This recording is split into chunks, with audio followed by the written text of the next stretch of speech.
Welcome to Shacknews Twitch, live from E3 show floor. We're starting our post-show wrap-up with a very special guest from Oculus, Nate Mitchell. Welcome. Thanks for having me. We're super stoked to have you guys here. You know, this is kind of a last-minute thing, and we really appreciate your time. Absolutely. You know, let's get into it. Let's start talking about the games that you guys announced this week. So, Ripcoil, right? Yes. This is a new game where you're throwing frisbees at each other on, like, basically you are the Pong paddle. Yeah, you can think of it as sort of like a futuristic Pong crossed with Tron. Very like sort of arena competitive, just a really fun two-player game. And you're throwing this disc across the arena, trying to bank shots in. A little bit like air hockey. Air hockey is a pretty good description for it. I think the dev mentioned it was kind of like air hockey meets frisbee. Yeah, you know, it's pretty fun. It's a lot of fun. By the Senzaro guys, they're doing a great job with it. And they're also the guys that are doing VR sports. They are, and we're talking about VR sports. We're showing off the basketball VR sports game mode. So VR sports has a couple different modes. Yep. I don't know if we've ever shown football before. I think we did show football at GDC. So here we're showing basketball for the first time. I just played it a couple weeks ago. Was blown away. Super fun. Contest. Yeah. That's out of control. And you like spin it on your finger and then you do an alley-oop to yourself. I could play that for hours. They've done a really nice job with it. It seems like with them, they have VR sports can be like a single-player offline experience for yourself. Yes. But you're going to have online leaderboards. And then with Ripcoil, it's online multiplayer, right? Yep. So I noticed that you guys showcased a lot of online multiplayer at your booth. We're big believers in social VR, and me personally, I'm a big I love competitive gaming. I love social gaming. That's really like where I get fired up. I rarely go home anymore to play first person. I'm sorry, not first person, but single player games. I love playing games with my friends. And now that we've got some good hardware out there, developers are getting their sea legs on how they develop for VR. We're leaning in a big way to multiplayer games, and I think that's really where VR starts to shine. No, for sure. And I think a challenge that devs have just in general with VR is locomotion, especially when it comes to an online multiplayer game in VR. Definitely. I've played a couple where if you don't do locomotion right and you experience some lag, it makes you want to hurl.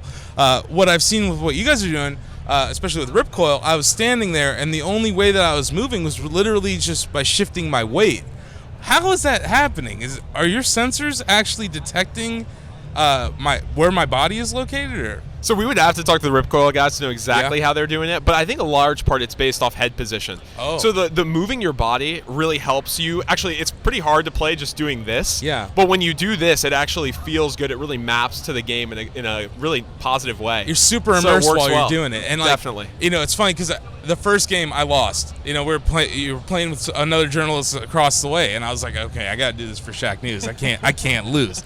And I'm also a frisbee guy, so I was like, I really can't lose. But I was leaning too fast, and I slammed into the wall. And when I did it, I was like, you were super immersed. Like I stumbled, even though in real life I'm just standing in a room.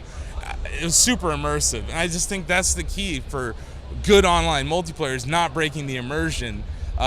Some games that use locomotion differently, I think, are failing to do that because we have a lot of. With Vive out there already with their touch controllers, there's a lot of games that are trying to show you online multiplayer, but I don't think anyone's really cracked that nut yet. With you guys, you have Dead and Buried, you have Ripcoil. Yeah, Dead and Buried's another one of my favorites. Yeah, right? And then you have Unspoken. And I think the answer seems to be teleportation. The left thumbstick can't be what drives us. Yeah, we're seeing a lot of developers go that route early on in terms of the experimentation. I think Unspoken's a great example. You've got this sort of awesome wizard battling game, and you're teleporting from sort of pillar to pillar to pillar, changing locations tactically, and then coming out at your opponent from different angles. And in terms of that, teleportation, that is really working super well for folks. Both in terms of, I'm leaping to sort of preset spots on the map, or I'm picking a point that I kind of want to go to and then teleporting there a little bit more freely. Yeah, and the other thing I noticed in Unspoken is that there's elevation change based on the different pedestals. Whereas if you were going to take a thumbstick and you're going to walk up a hill in VR, it's very disorienting because in real life you're still standing there. For some reason, teleportation doesn't exist, but we're all very at home in it. In VR, we're like, oh yeah, this makes perfect sense. It's very natural. I just teleported. It's like we've never experienced it, yet it feels so natural. Yeah. And I just think that's like one of those like aha moments. I don't know who did it, but I'm glad everyone's adopting it. Yeah, I think it is a really good sort of game mechanic to base things off of right now. On the other hand, I should say, like Ripcoil, to our point earlier, leaning around and like having that sort of influence the movement in game, that's working really well too. So I think where you're either mapping movement to the game movement as much as possible, or just doing outright like teleportation, those are both working really well. And again, it's just the beginning. It took us years and years and years to evolve sort of our inputs and game mechanics over time. We're launching Touch later this year. VR is kind of this brand new thing, and game designers are still making big breakthroughs sort of week to week. I'm laughing because I interviewed you probably 2 years ago, and I was hammering you about I was like, human interface device. Oculus needs to show us some human interface. Well, now we have Oculus Touch. Yes, absolutely. And I can't wait to get my hands on it literally in my house. And we're saying fall? We're saying later this year. Later this year. That's all we're saying right now. That implies that by December 31st, I'll be able to buy some Touch. Yes. Okay, cool. And you thinking of maybe a bundle for it or something? We're thinking about a lot of things. We're going to be launching pre-orders later this year ahead of the actual launch. Nice. We're going to have all the details, then price as well. Very cool. And I think, comparing you guys to one of your competitors, I think you guys really thought about input differently. The touch controller rests on your hand like right here, and when you're not using it, it almost disappears. Where I think some of your competitors have very tactile feel to their controllers where you have to hold on to it. How much iteration went into that? Because I know I was bothering you guys for a good 18 months about it, and I'm sure you were working on it at the time. So a huge amount of iteration and passion and sweat and tears went into Touch. The team did an incredible job. We really wanted to nail natural interactions. We wanted this to feel like a natural extension of yourself. And I think the team did an incredible job with like the ergo and the feel. The other thing we really talked a lot about, another pillar, was hand presence. Really making it feel like your hands in VR were your actual hands. So like when you reach out, it really truly feels like it's your hand. And I think between that and sort of what we call the grip button there, it really does fundamentally change the types of experiences that you can have. And you see that in like Unspoken and all these experiences where you're using your hands like your natural hands. I think another great example of it was Wilson's Heart. Absolutely. Where these hands are, you're beaten up like a hospital patient, and you definitely have some serious things going on in your hands. But the being able to turn a page with your finger, and how they have material for you to read in that game, and it's like hand presence is definitely a huge thing. And I think the fact that you guys were not just like, we need to be able to have a gun, and you thought just hands. Yeah, you're absolutely right. I mean, we focused on this a huge amount, and it is a very different direction, but we felt like it was the right direction for VR to go. The other thing we focused a bunch of time on was enabling social gestures. And so, you can obviously... Yeah, exactly. So you can obviously wave, but we wanted to go another, step further. We wanted you to be able to point. We wanted you to be able to give a thumbs up. And you see developers using that stuff. A good example is like there's games where, you can basically point at something and start like poking over bottles and things like that. It's a very different sort of interaction. It's something you've never done before in gaming or in VR without Touch, and Touch sort of unlocks that entirely. It's funny. I was in that Wilson's Heart demo, and a lot of times you're opening up medicine cabinets, so you have to throw stuff. Why is throwing stuff around in VR so much fun? I don't know. I think it's just that like childhood sense of play coming out. You're like, I just want to kind of wreck this scene entirely. I'm talking about knocking over bottles. You're talking about throwing things. Yeah. It is fun. I mean, it is sort of simplistic, but the sense of play and wonder you get in VR it really like takes me back to the earliest days of like gaming on my like SNES and NES, which was a blast. Yeah, so we talked about some of your these Touch titles that are coming out. You already have Edge of Nowhere out there. Insomniac seems to be going whole hog into VR. What was the other? It's running on Edge of Nowhere. So we just launched Edge of Nowhere from Insomniac. That just came out.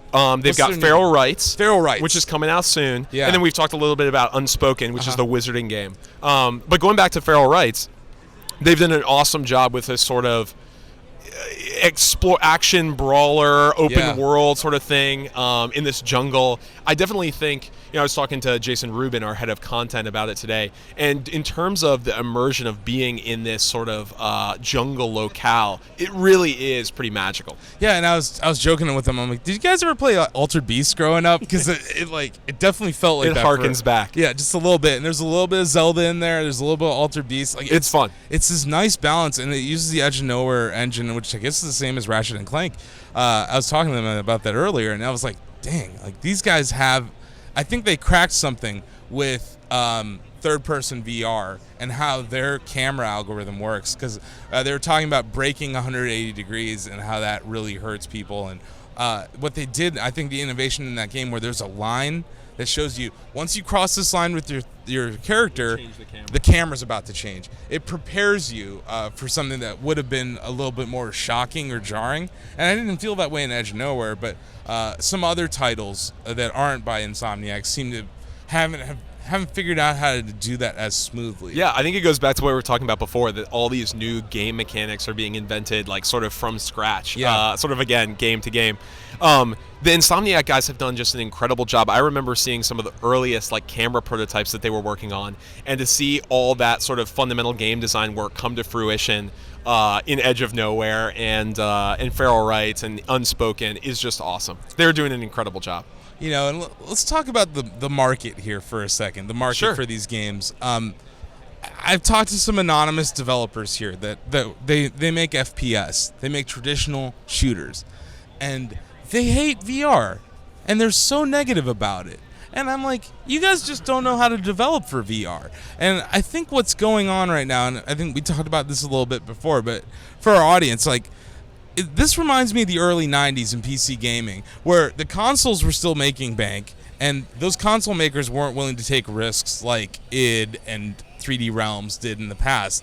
And now today we're seeing folks like the guy, what was it? Who are the guys that did Wilson's Heart? Wilson's Heart was Twisted Pixel. Yeah, Twisted Pixel is making this huge immersive VR game that's going to be like 8 to 10 hour story. And seeing these kind of things happen, it's like the people that are willing to take risks in VR right now seem to be the smaller devs. When do you think, or what do you think needs to occur to see larger AAA firms start to take risks with you guys? So we were talking about this a little bit before. You're seeing sort of this incredible gradient and like this incredible spectrum of different sorts of developers getting in. I think you're absolutely right. You're seeing a bunch of small teams, some garage indie teams making like incredibly innovative, cool experiences that everyone in the VR space is like downloading, playing, and so they're like building like little tiny successful studios around these new things.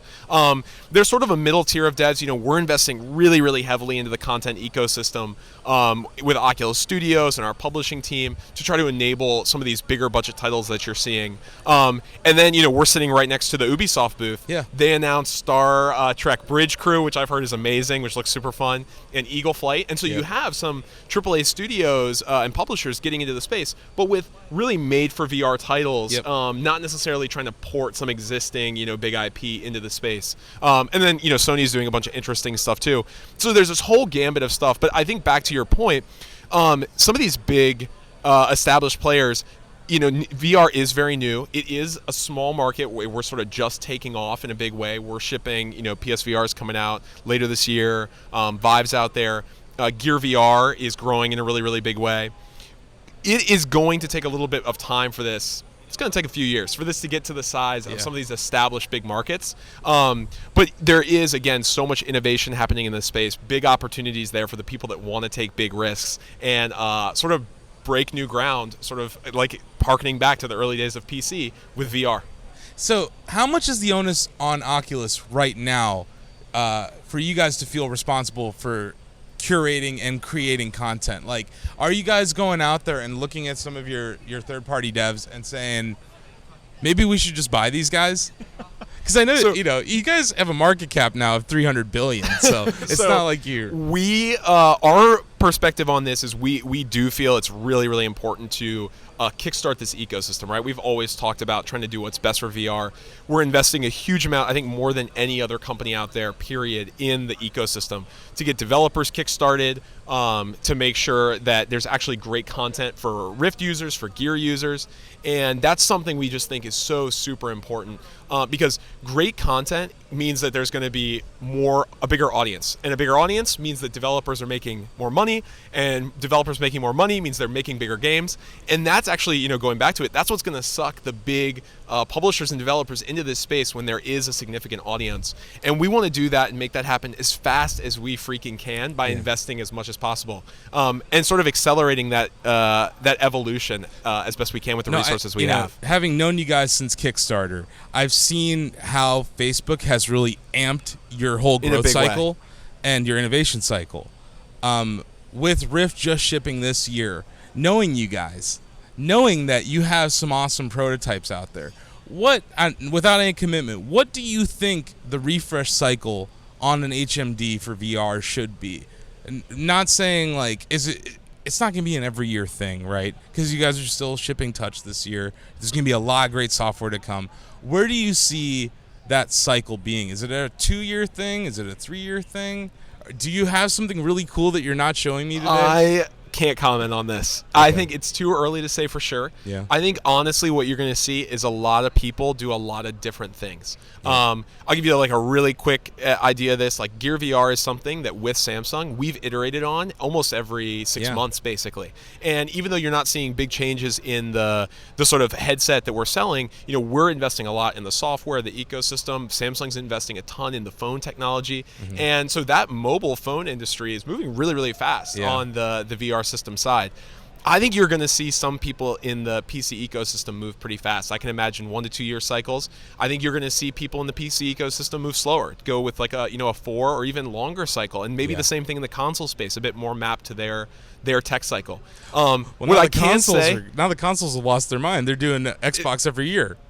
So what I can say is that there is a huge amount of innovation left to happen in the VR space, and I think that's one of the most exciting things about being both on mobile and on PC is that we're going to move really, really fast and aggressively at making VR as good as it can be, nonstop. No, I think you guys deserve a lot of applause for being a hardware and a software company, and realizing that this is a vision of VR that Palmer and the founders, you guys all thought of 5 years ago, and it's really cool to see it come to fruition. We love you guys.